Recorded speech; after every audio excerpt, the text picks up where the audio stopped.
Linda is what you might call an unreliable narrator in that there are versions of her story that are at odds with other people's versions of her story. And I'm curious, as you're starting to work on this film... Versions of her story that are at odds with her own story. That's true. There's versions upon versions. As you're starting to work on a film like this, when there's so many conflicting points of view, how do you decide what that point of view is going to be, or do you decide there's going to be multiple points of view?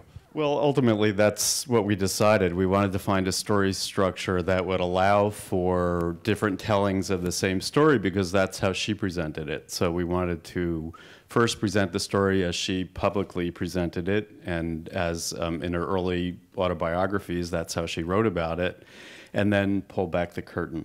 Coming from a documentary helped us be free with the structure, because we're very used to taking real events and structuring them in different dramatic forms, depending on what we're trying to accomplish. There's a great documentary on the subject, Inside Deep Throat, so we felt like that had been covered in the documentary arena.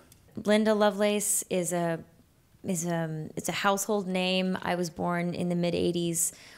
Why would I have known who she was or what she represented? But I did. I had this idea of her, and I know this movie. The script was bouncing around, and I was intrigued. And then I finally did get to read it, and I mean, your idea of her is nothing like her real story, and it's disturbing what she really did go through. And I thought, wow, this is just, you got to change the audience's perspective. I mean, every generation, people that did experience Deep Throat and the so-called sexual revolution and all that, I think it's just shocking for anybody.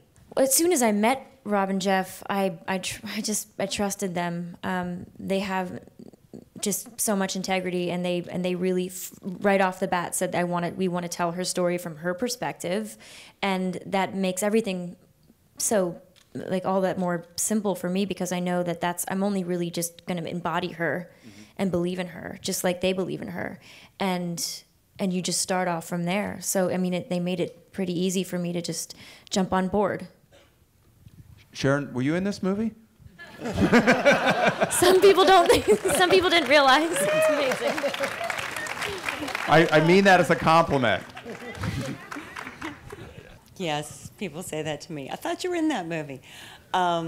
Yes, I get to play her mother, which is very, very exciting for me. And it's amazing when you research a character who's a true figure, how much you can find when you ferret around and look, of course, online. You know, you can find out anything. It's seemingly about anyone. And yes, because there were things in Linda's book, and there were just pictures and things online, and these marvelous gentlemen brought me things. So, and then as we began to develop the character and decide how we were going to get this impression of the character, you know, it's that thing when you make a decision. Are we going to try to impersonate the character, or are we trying to get just an impression of the character? And I felt that this construct of creating this impression of the character was a very wise way to go,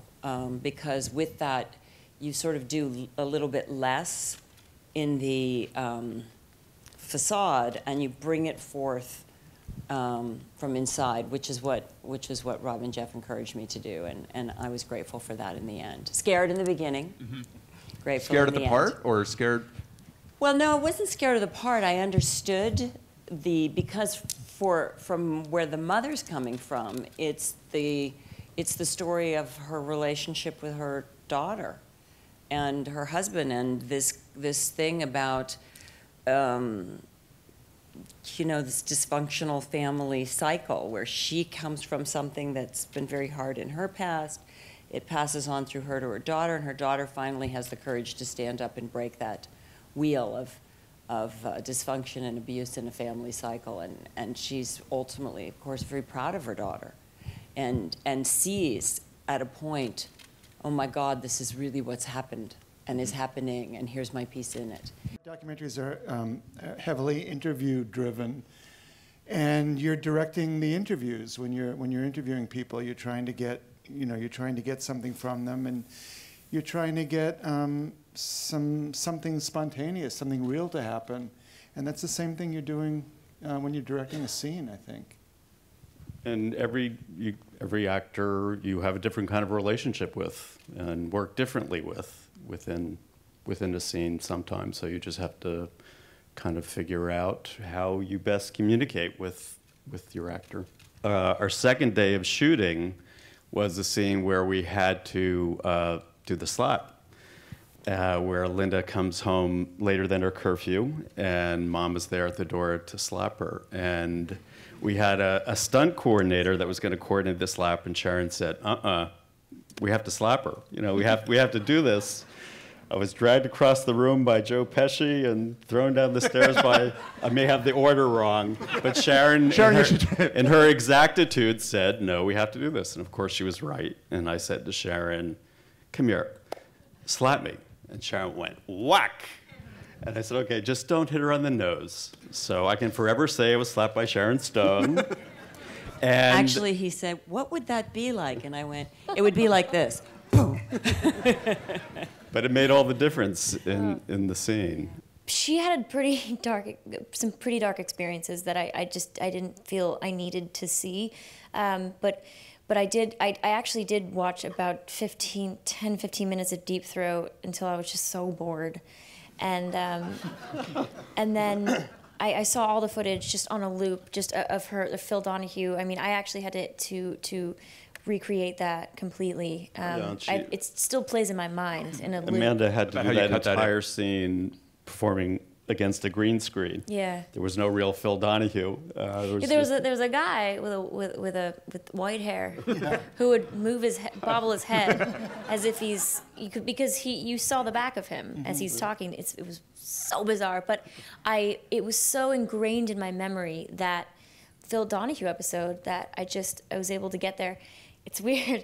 But yeah, there's a lot. There really is. If you're looking for it, you can find it on the internet. It's the most amazing tool for an actor. And as soon as I read the script, I was like, I need to know everything about this woman.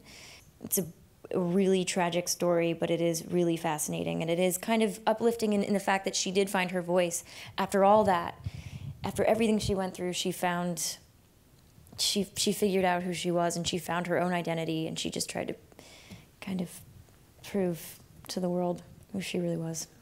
You know, she spoke out about what happened to her in the face of really a lot of skepticism, which we wanted to show in the Donahue scene.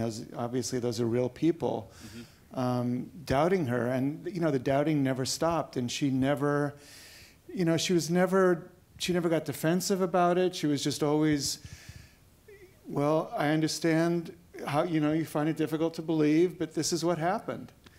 And I found that very impressive.